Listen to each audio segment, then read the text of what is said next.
don't know if you can see this, my coffee is hot. Take your photos to the next level with flying fabrics and dresses.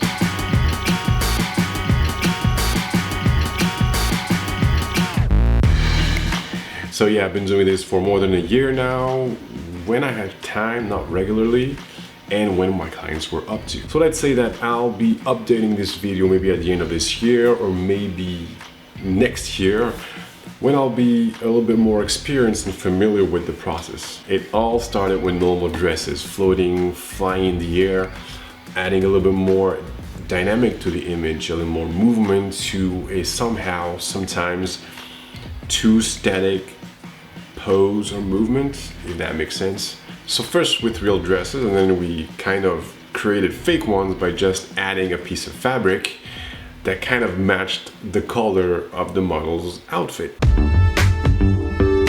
We are not in a studio, we're working on location, and we don't have the luxury to bring with us a windblower or a huge fan. So you will have to do this, you will have to bring a friend with you or a few friends to help you make these fabrics fly. The number of people will depend on the size, the overall size of the fabric, the length, the weight.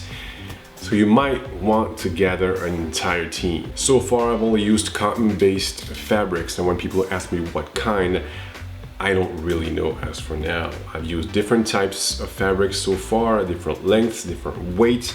It really depends on what you want to create and the effect you want to get in the end, depending on where you're going to shoot also, whether it's indoors or outdoors, because the wind will play an important role in the process. For example, here we are inside and we preferred using a really light fabric because it gave me enough momentum to really catch that an interesting shape and form. You really can use anything. For some of the shots that we made there, we used a curtain. Yes, a curtain. So curtains can work, kind of. Try it for yourself and see if it works for you. If you wonder how I erased my assistants, the lights that sometimes get in the way, I made a complete video about this. The link is in the description box below, and there are also, for some of the examples that I've shown so far, complete behind the scenes videos that are still on my channel. And then I wanted to go a little bit further. I wanted to make more epic pictures with flying fabrics, huge flying fabrics. So we decided to use aerial silks for that sometimes are 12 meters long. This is really heavy. You gotta have a whole team to manipulate these fabrics.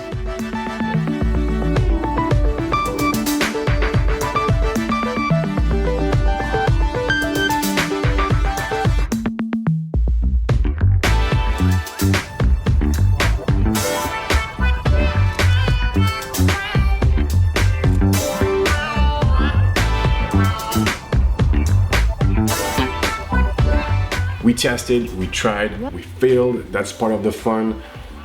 It's not perfect, but I believe that we're almost getting there. One of the biggest problems, I've said it before, is of course how are we gonna get a clean shot afterwards? How are we gonna get rid of all these people that are helping you out on set?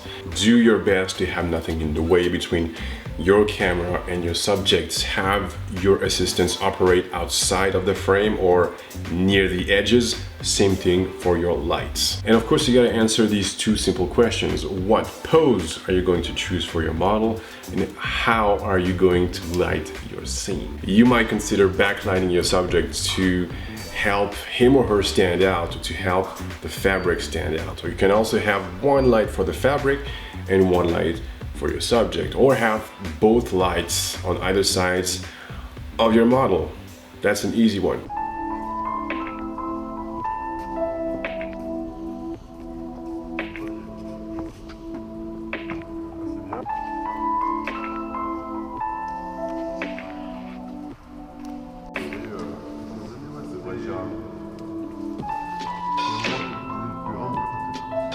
What I want to change is the way your face is positioned.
Ok, bah la chambre est du coup. Ok, d'accord.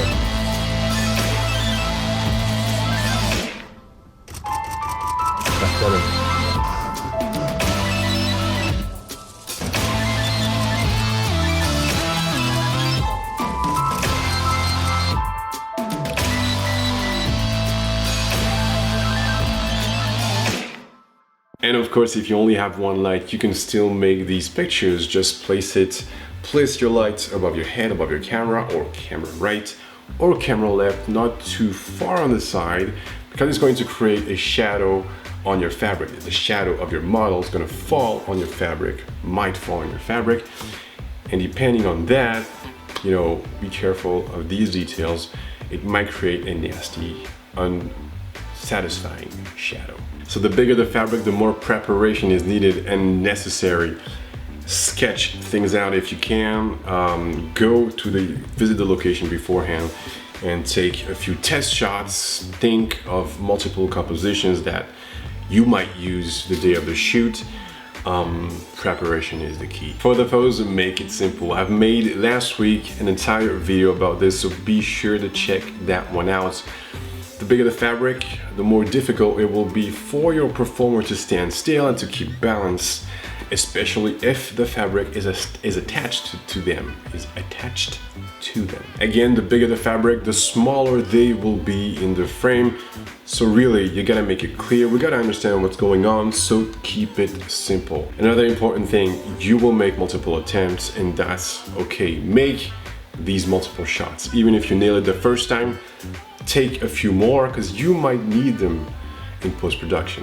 And last but not least, work with a tripod. You're gonna thank me for that one, because this is really maybe the most important. So you have to bring with you for this type of shot. Once you have your composition, lock it down, and you're good to go. It's gonna make your life easier in post-production.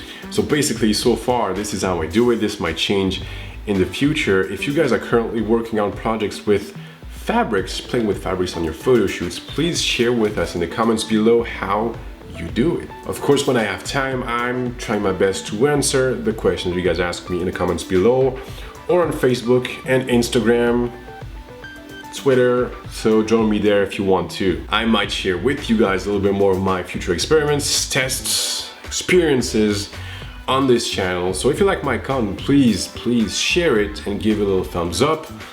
If you haven't subscribed to this channel already, please consider doing so and press that little bell button if you don't want to miss my next post. I really hope you guys are enjoying your weekend so far. I guess I'm gonna see all of you guys in my next video next week. But until then, please have a good one.